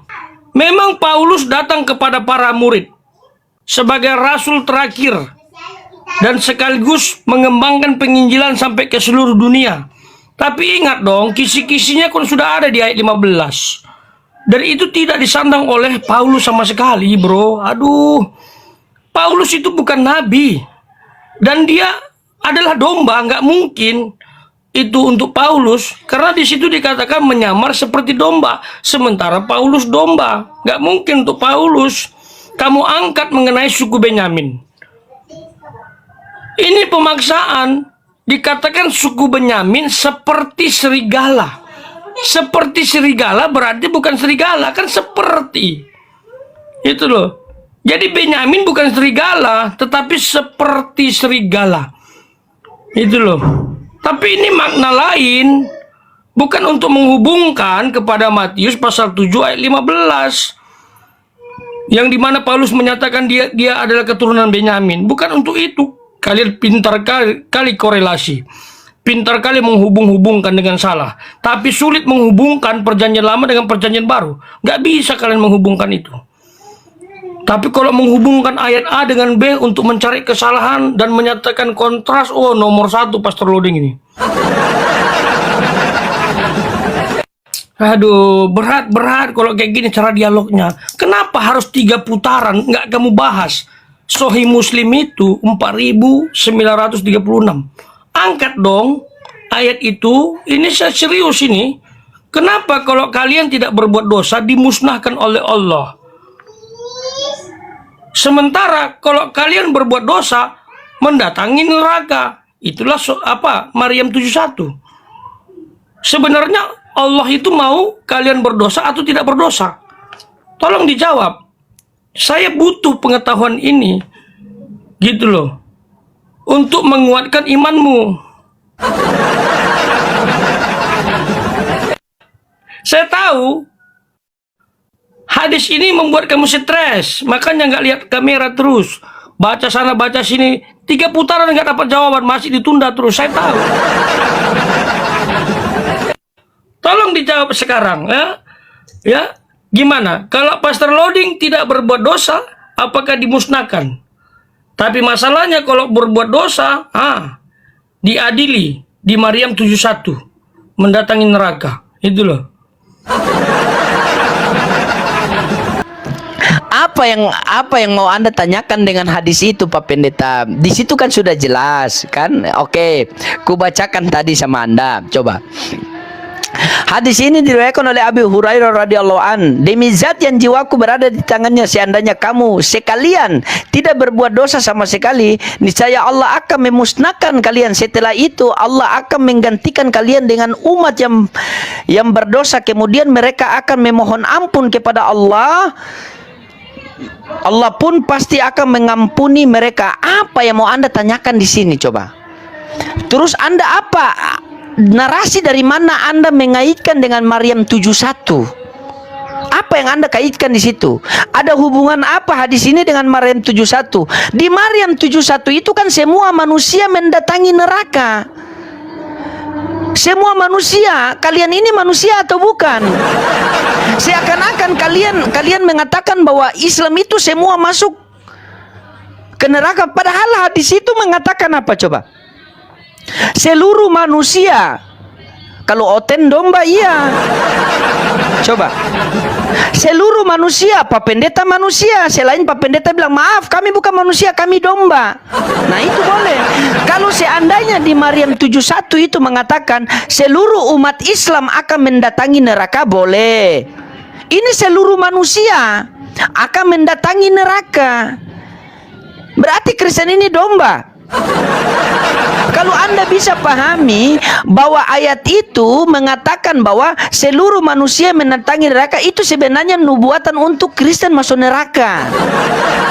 Karena baca Maryam 72, maka Allah akan menyelamatkan orang-orang yang bertakwa. Siapakah orang-orang yang bertakwa? Ali Imran ayat 102 kalau tidak salah. Ya ayyuhalladzina amanu ittaqullaha haqqa tuqatih wa la tamutunna illa wa antum muslimun. Wahai orang-orang yang beriman, bertakwalah kalian yang sebaik-baiknya takwa dan jangan mati tanpa beriman kepada Allah. Coba. Anda sudah tidak nyambung dengan Bibel Anda mau ke Al-Quran, kena sendiri Anda. Nih, kubuka ya. Coba. Kubuka biar Anda paham ya. Begitu. Maryam 71, Maryam 71 nih.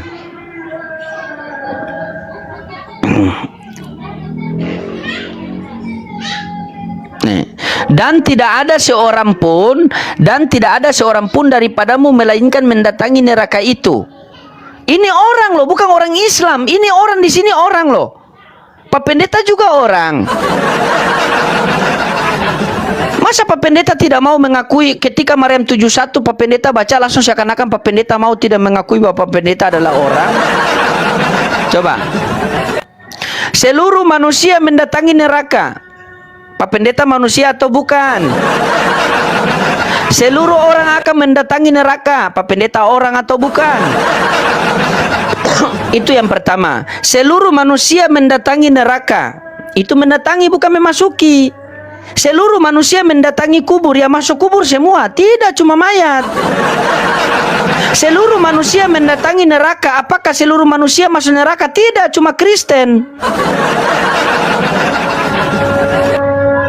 Tadi saya baru antar mayat ke kubur. Saya mendatangi kubur, apakah saya masuk ke kubur? Tidak, yang masuk ke kubur hanya mayat. Seluruh manusia mendatangi neraka. Apakah seluruh manusia masuk ke neraka? Tidak, cuma orang Kristen. Ibarat kalian itu dikawal oleh kami masuk ke neraka. Begitu, kekal abadan-abadan.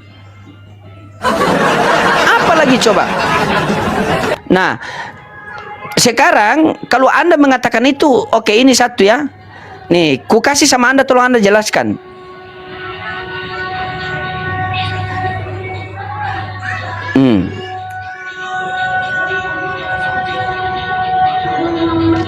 Ini. Nih, coba Anda jelaskan saya di apa? Di ayat ya, di Markus 9:49 ya. Iya. Anda jelaskan itu di Markus 9. Nggak dilayani pertanyaan Anda, habis waktu. Oh habis. Oh ya sudah. Ya kita ikut saja. Udah panas dia kan. Silakan. Saya tidak bisa lama lagi ya. Di sini sudah apa? Sudah tarhim. Sedikit lagi saya mau sholat maghrib. Silakan. Siap, lanjut. Santai. Kita santai. Makanya toleransi, tidak ada panas. Saya support Anda sholat atau beribadah, silahkan ya. Itu muridkan orang-orang yang Anda muridkan dengan benar. Jangan sampai intoleran, begitu. Itu baru ya pemimpin agama. Nah, entah kenapa saya selalu nggak puas ketika pertanyaan saya tidak dijawab oleh Pastor Loading yang ada indikasi menghindari, gitu loh. Terus malah mengangkat Maryam 71 sampai 72. Yang sebenarnya pertanyaan saya di awal itu mengenai hadis Sahih Muslim 4936. Nah, ini saya sampai bikin orek-orek ini loh. Lihat, perhatikan ini. Perhatikan ini ya, karena Anda tadi tidak sempat bertanya, jadi saya tidak perlu jawab apapun. Lihat ini sampai saya ini loh. Ini Maryam 72, Anda singgung orang yang bertakwa masuk surga kan? Nah, bertakwa sama dengan tidak berdosa kan? Itu loh. Sementara dalam hadis Sahih Muslim 4936, tidak berbuat dosa akan dimusnahkan oleh Allah. Jadi bagaimana mungkin bertakwa tidak berdosa, sementara di sini tidak berdosa dimusnahkan? Berarti ujung-ujungnya masuk juga ke neraka gitu kan? Makanya serba salah kalau saya tangkap ya, makanya luruskan. Inilah tugasmu, meluruskan ini supaya jangan pendengar salah paham termasuk saya. Serba salah ini. Tidak berdosa dimusnahkan, berdosa masuk neraka. Gimana ini? Tolong dong Pastor Loading, saya orang awam ini. Jangan sampai orang salah paham salah dengan hadis ini. Tegas loh ini, tidak berbuat dosa akan dimusnahkan oleh Allah. Maksudnya gimana? Bukankah tidak berdosa itu prestasi? Coba, ketika Anda tidak berdosa, itu kan prestasi untuk amal. Loh, tapi dalam hadis itu Sahih Muslim 4936 kok dimusnahkan. Bantu saya paham gitu loh. Disinilah kemampuanmu harus dikerahkan. Kenapa kalau tidak berbuat dosa dimusnahkan? Sementara berdosa dimusnahkan juga masuk neraka. Itu. Enak aja kamu bilang kami menggiring orang Kristen masuk neraka. Sorry. Tidak ada dalam Kejadian sampai Wahyu bicara tentang orang percaya mendatangi neraka. Nggak ada narasi itu. Jadi jangan bawa-bawa kami untuk masuk ke sana, ya. Jangan. Dalam kekristenan tidak ada yang namanya transit, bro. Tidak ada. Bypass. Yang percaya kepada Yesus bypass ke Firdaus. Yang tidak percaya bypass ke Hades. Itu loh. Keren. Allah itu konsisten, tidak bertele-tele. Karena penilaiannya saat di bumi. Kalau sudah meninggoy, ya final. 4 putaran. Kamu hindari ayat ini. Ya, 4 putaran. Saya tahu kamu nggak dapat referensi. Makanya kamu putar-putar aja. Mentang-mentang Maryam 7172 kamu kuasai. Di situ kamu jawab. Sementara pertanyaan yang paling penting untuk dijawab adalah hadis Sahih Muslim 4936. Ketika Pastor Loading tidak berbuat dosa, kok malah dimusnahkan? Ada apa? Itu loh. Serba salah kan Pastor Loading? Udahlah, pindah aja lah, udah pindah. Saya jamin kalau kamu pindah, kamu jadi pengkhotbah luar biasa loh. Seperti Paulus. Wih, keren itu, keren. Saya doakan ini, ya, saya doakan. Ada 2 orang yang saya doakan selama saya dialog. 1 Pastor Loading, kedua John Beleng. Itu. Sebenarnya terlihat ketulusan hati dalam dirimu, tapi sudah ditutupi dengan cara pandang yang salah. Itu yang jadi masalah besar. Jawab. Sebelum kamu meninggalkan live ini, jawab dulu itu. Baru kita selesai. Terima kasih. Oke, saya jawab, tidak usah pakai waktu, saya tampilkan datanya saja. Setelah itu kita baca sama-sama. Habis itu saya bertanya, Anda langsung jawab juga ya. Perhatikan. Demi zat yang diriku berada di tangannya, jika kalian tidak berbuat dosa, Allah akan hilangkan kalian dan Allah akan datangkan kaum lain yang berdosa, lalu mereka pun meminta ampun kepada Allah. Allah pun mengampuni dosa mereka. Hadis riwayat Muslim 2749. Saudaraku sekalian, hadis ini kalau kita perhatikan seakan-akan mendukung orang-orang yang berbuat dosa. Namun kalau kita melihat penjelasan para ulama, sama sekali tidak menunjukkan kepada hal itu. Makna hadis ini harus dipahami dengan benar. Nabi SAW mengatakan, jika kalian tidak berbuat dosa, Allah akan menghilangkan kalian dan Allah akan mendatangkan kaum lain yang berdosa, lalu mereka meminta ampun kepada Allah. Ini adalah sebatas pengadaian bahwa jika kalian berbuat dosa tetapi tidak mengakui, kenapa? Karena manusia tempat berbuat dosa. Akan tetapi yang diinginkan oleh Nabi SAW, hadis ini yaitu agar kita senantiasa memohon ampunan kepada Allah, senantiasa kita istighfar kepada Allah. Ya, selesai. Anda mau terima atau tidak, sudah saya kasih tunjuk. Nah, itu berarti keterbatasan otak Anda. Coba saya counter dengan ini sama Anda. Coba bisa Anda jawab, karena di sini sudah mulai terhim. Karena setiap orang akan diagarami dengan api. Ini maksudnya apa? Silakan. Oke. Silakan. Nah, Anda lihat konteks Markus 9 ayat 49. Di situ digarami bukan bicara tentang api neraka. Ya. Nah, ini ada api. Bukan. Iya. Iya. Hei. Coba, lihat. Nah, Markus, sudah. Ini ada api, Anda bilang bukan api lagi. sahabat, Aduh. makanya saya mau jelaskan berdasarkan kontekstual. Anda mau pergi susah kan? Jadi berdasarkan konteks di situ Tidak bukan pakai data, bicara neraka. pakai data. Anda tuntut saya pakai data tadi toh, sampai Iya, saya makanya data, pakai saya data. mau jawab dengan konteks ini. Markus 9. Kayak gini kalian tidak paham konteks, sesat gitu loh.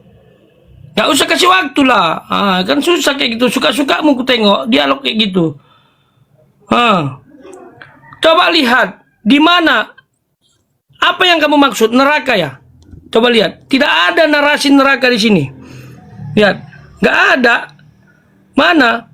Jadi digarami dengan api ini bicara pembentukan, diproses. Loh, lihat ini, garam memang baik, tetapi jika garam menjadi hambar, dengan apakah kamu mengasinkannya? Hendaklah kamu selalu mempunyai garam dalam dirimu dan selalu hidup berdamai yang seorang dengan yang lain. Nah, dalam Alkitab, api sering digunakan sebagai analogi pembentukan, bukan bicara penghukuman. Jadi digarami dengan api adalah diproses supaya garam itu berkualitas dalam diri kita. Artinya apa? Pengaruh kita sebagai orang percaya itu berkualitas untuk memberikan dampak positif. Makanya digarami dengan api. Hidup kita diproses itu. Mana ada neraka di sini? Lihat ayat selanjutnya, gitu loh. Makanya kalian lemah di konteks. Hantam kromo, salah tafsir terus. Gitu loh. Kamu jelaskan tadi hadis tadi pun udahlah. Udah kamu kunci dengan bahasa, mau terima atau tidak ya terserah, itu repot. Saya sudah jawab itu. Jadi api di situ bukan neraka ya, tapi proses yang dimana api itu dipakai untuk memurnikan, termasuk untuk logam. Logam juga dimurnikan dengan api. Dilebur kembali, jangan ketawa. Saya ahli perlogaman. Makanya di badan saya banyak logam nih. Ini logam, logam. Dimurnikan dengan api. Ketika logam kena api, makin murni dia. Jadi api tidak selalu bicara neraka. Apalagi digarami dengan api. Artinya diproses, dibentuk diri kita supaya jadi garam yang berdampak. Makanya kami kan garam dan terang dunia. Supaya garam itu semakin berkualitas harus diproses.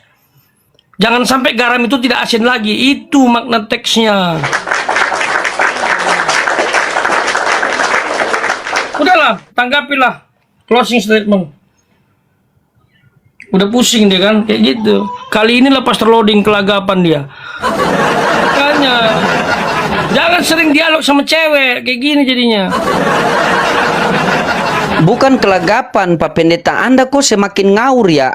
Kita berbicara masalah api di situ. Anda mengatakan mensucikan pakai api. Anda bahwa itu adalah logam begini. Memang orang Kristen ini logam, terbuat dari logam. Kiasan, Pastor Lodi, kiasan. Anda tuntut saya menjelaskan hadis tadi pakai data, aku tampilkan data. Mana penjelasan Anda pakai data itu? Seakan-akan itu berbicara, seakan-akan enak sekali Anda itu. Ya. Kan sudah saya tunjukkan. Tuhan. Iya, itu digarami. Tidak semua orang digarami dengan api. Maksudnya apa itu? Coba. Itu menceritakan tentang apa? Konteksnya apa? Anda berbicara masalah logam. Emang Kristen logam? Tidak Kalau semua Kristen orang ada logam, bukan berarti tidak pendeta semua itu orang, baja. karena setiap orang, bukan tidak semua orang. Karena Iya, setiap orang itu semua orang atau bukan semua orang? Maksudnya supaya setiap orang diproses itu dengan api itu tadi. Setiap orang itu semua orang atau bukan semua orang? Ya, orang yang dikatakan garam dunia. Kalau Anda yang enggak. Orang pula kau dibilang garam dunia. Kau ini